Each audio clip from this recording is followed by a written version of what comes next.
Olá, pessoal! Nós estamos aqui fazendo a leitura do livro Comande Sua Manhã, de Cindy Trimm.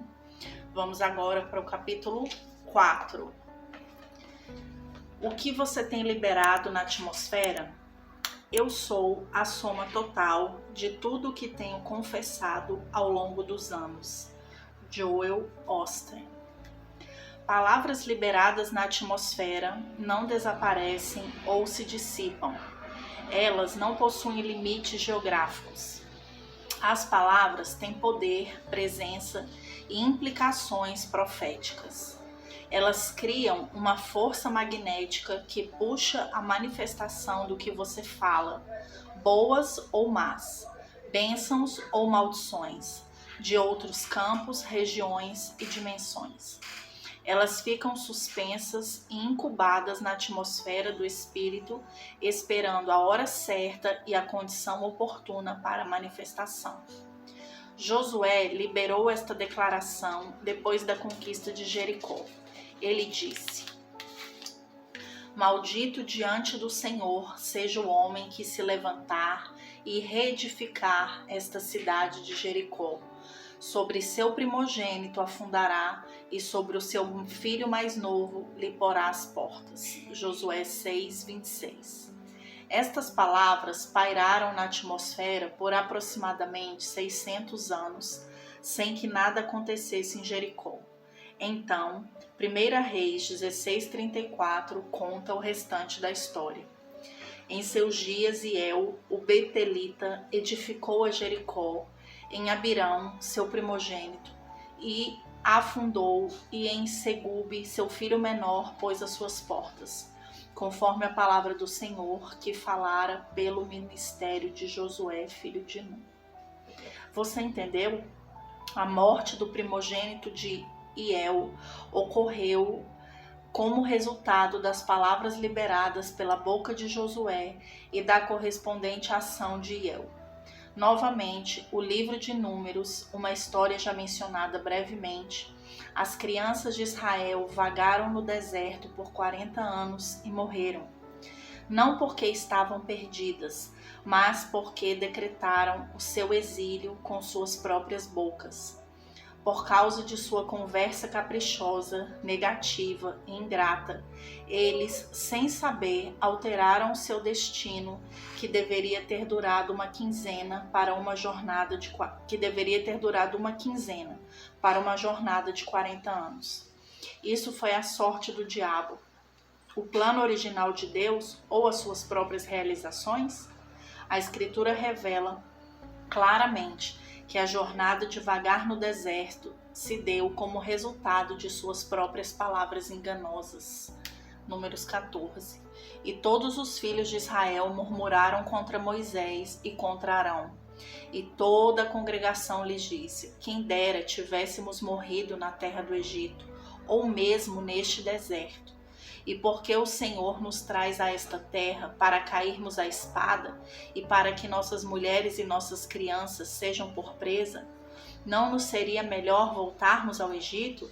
E Josué, filho de Nun, e Caleb, filho de Jefoné, dos que espiaram a terra, rasgaram as suas vestes e falaram a toda a congregação dos filhos de Israel, dizendo: A terra pela qual passamos a espiar é terra muito boa.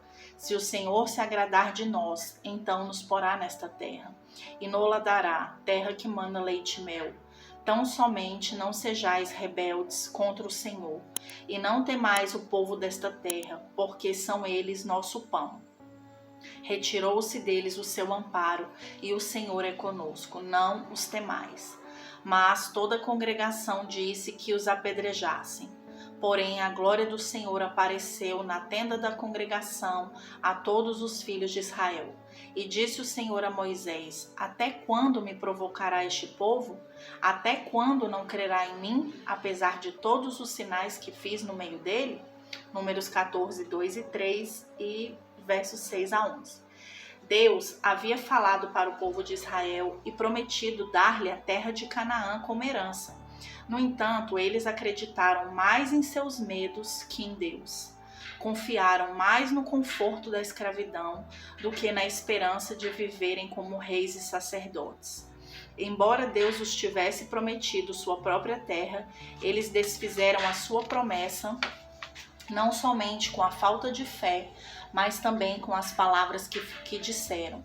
Na verdade, enquanto estavam acampados às margens do Jordão, olhando para Canaã com seus joelhos, tremendo de covardia, os que estavam em Canaã os olhavam com medo de si mesmos. 40 anos depois, quando Josué e Calebe retornaram com a nova geração de israelitas para receber o que Deus lhes havia prometido, eles ouviram o que os cananeus haviam falado deles assim que olharam a terra. Raabe, de Jericó, disse aos espiões: na verdade, enquanto estavam acampados às margens do Jordão, olhando para Canaã com seus joelhos tremendo de covardia, os que estavam em Canaã os olhavam com medo de si mesmos. 40 anos depois, quando Josué e Calebe retornaram com a nova geração de israelitas para receber o que Deus lhes havia prometido, eles ouviram o que os cananeus haviam falado deles assim que olharam a terra. Raabe de Jericó disse aos espiões: bem sei que o Senhor vos deu esta terra, e que o pavor de vós caiu sobre nós, e que todos os moradores da terra estão desfalecidos diante de vós. Porém, temos ouvido que o Senhor secou as águas do Mar Vermelho diante de vós, quando saíeis do Egito, e o que fizestes aos 2 reis dos amorreus, a Sion e a Og, que estavam além do Jordão, os quais destruístes. O que ouvindo desfaleceu o nosso coração, e em ninguém mais há ânimo algum por causa da vossa presença, porque o Senhor vosso Deus é Deus em cima dos céus, nos céus e embaixo na terra. Josué 2, de 9 a 11.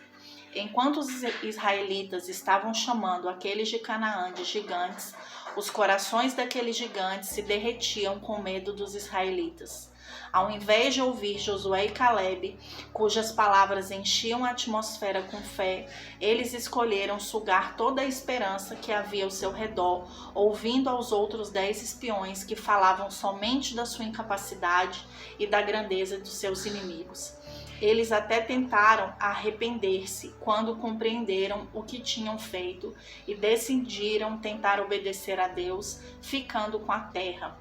Mas era tarde demais. Suas próprias palavras já os haviam derrotado. Vivo eu, diz o Senhor, que como falastes aos meus ouvidos, assim farei a vós outros. Neste deserto cairão os vossos cadáveres, como também todos os que de vós foram contados, segundo toda a vossa conta de 20 anos para cima, os que dentre vós contra mim murmurastes. Não entrareis na terra pela qual levantei a minha mão, que vos faria habitar nela, salvo Calebe, filho de Jefoné, e Josué, filho de Nun.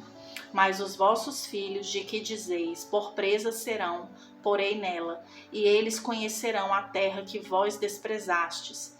E falou Moisés essas palavras a todos os filhos de Israel. Então o povo se contristou muito, e levantaram-se pela manhã de madrugada, e subiram ao cume do monte, dizendo: eis-nos aqui, e subiremos ao lugar que o Senhor tem falado, porquanto havemos pecado. Mas Moisés disse: por que transgredis o mandado do Senhor? Por isso não prosperará. Não subais, pois o Senhor não estará no meio de vós, para que não sejais feridos diante dos vossos inimigos, porque os amalequitas e os cananeus estão ali diante da vossa face, e caireis à espada. Pois, porquanto vos desviastes do Senhor, o Senhor não estará convosco. Contudo, temerariamente tentaram subir ao cume do monte, mas a arca da aliança do Senhor e Moisés não se apartaram do meio do arraial. Então desceram os amalequitas e os cananeus que habitavam na montanha e os feriram, derrotando-os até Ormã. Números 14, de 28 a 31 e de 39 a 45. Embora estivessem agindo de acordo com a palavra de Deus, eles encheram a atmosfera com seus próprios medos e derrotas, ao invés de enchê-la com fé e vitória. O que receberam não foi de acordo com a promessa de Deus, mas de acordo com o que eles mesmos acreditaram. Eles conduziram suas vidas a um porto de medo e fracasso. Jogaram a âncora lá e depois ficaram surpresos porque a água estava cheia de tubarões. Eles tiraram a derrota da boca da vitória. Assim como estes israelitas, você está recebendo exatamente o que tem pedido? Próximo subtítulo: Palavras com as quais vale a pena concordar. Quando você lê uma das promessas de Deus para você na Bíblia, qual é o seu primeiro pensamento? Você pensa: oh, será maravilhoso ter aquele dia no paraíso. Ou, oh, que promessa maravilhosa. É claro que isso não é para alguém tão miserável como eu. Ou você pensa: louvado seja o Senhor. Se Ele diz que eu devo ter, então nada pode impedir que sua bênção se manifeste em minha vida. Infelizmente, muitos pegam as duas primeiras frases, né? Assim como os israelitas às margens do Jordão, olhando para o que havia sido preparado para eles, nós, com muita frequência, escolhemos desistir antes mesmo da batalha começar. Você sabia que os maiores cristãos de todos os tempos eram advogados? Hoje, temos a tendência a caçoar de advogados e políticos em nossa cultura atual. Mas em toda a história, os advogados revelaram uma das melhores coisas sobre Deus que já sabemos. Moisés foi o legislador e o apóstolo Paulo era um fariseu. Os fariseus eram um grupo que estudava a palavra de Deus como o livro da lei, de acordo com o qual a sociedade era governada. Martinho Lutero, o reformador, começou sua carreira ingressando na escola de direito, assim como o grande avivalista Charles Finney. O que os fez tão poderosos?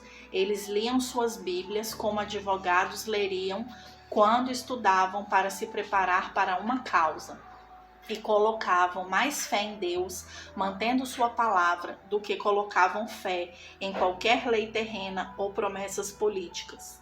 Depois, aceitaram essas palavras e carregaram a atmosfera em torno de si com a verdade bíblica. Eles mudaram seu mundo através do que disseram.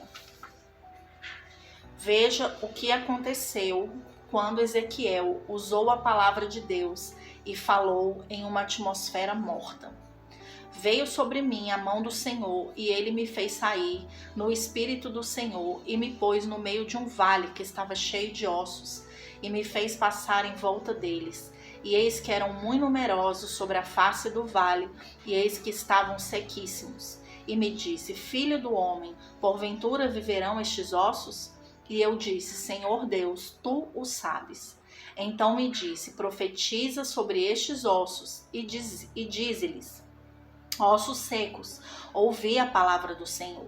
Assim diz o Senhor Deus a estes ossos: Eis que farei entrar em vós o espírito e vivereis, e porei nervos sobre vós, e farei crescer carne sobre vós, e sobre vós estenderei pele, e porei em vós o espírito e vivereis, e sabereis que eu sou o Senhor.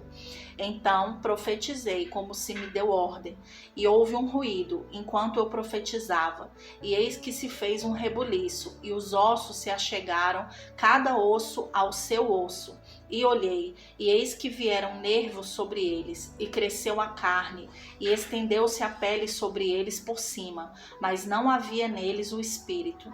E ele me disse: Profetiza ao espírito, profetiza, ó filho do homem, e dize ao espírito: Assim diz o Senhor: Vem dos quatro ventos, ó espírito, e assopra sobre estes mortos para que vivam. E profetizei como ele me deu ordem. Então o espírito entrou neles, e viveram, e se puseram em pé, um exército grande em extremo. Então me disse: Filho do homem, estes ossos são toda a casa de Israel. Eis que dizem: os nossos ossos se secaram, e pereceu a nossa esperança. Nós mesmos estamos cortados. Portanto profetiza e dize-lhes: Assim diz o Senhor Deus: Eis que eu abrirei os vossos sepulcros, e farei subir das vossas sepulturas, ó povo meu, e vos trarei a terra de Israel, e sabereis que eu sou o Senhor, quando eu abrir os vossos sepulcros e vos fizer subir das vossas sepulturas, ó povo meu, e porei em vós o meu espírito e vivereis, e vos porei na vossa terra, e sabereis que eu, o Senhor, disse isso, e o fiz, disse o Senhor. Ezequiel 37, de 1 a 14. Quando lê a Bíblia, você precisa aceitar a palavra de Deus de forma pessoal. Suas promessas são para o seu povo, e se você entregou sua vida a Ele como seu Senhor e Salvador, então são para você. Fale da vida em lugares mortos. Você vai se surpreender com o que as palavras de Deus em sua boca farão por você. Se Deus falou, então que assim seja para nós. Estamos terminando aqui a primeira parte do capítulo 14 e vamos em seguida para a segunda. Comente, compartilhe e curte se você está gostando do livro. Deus te abençoe.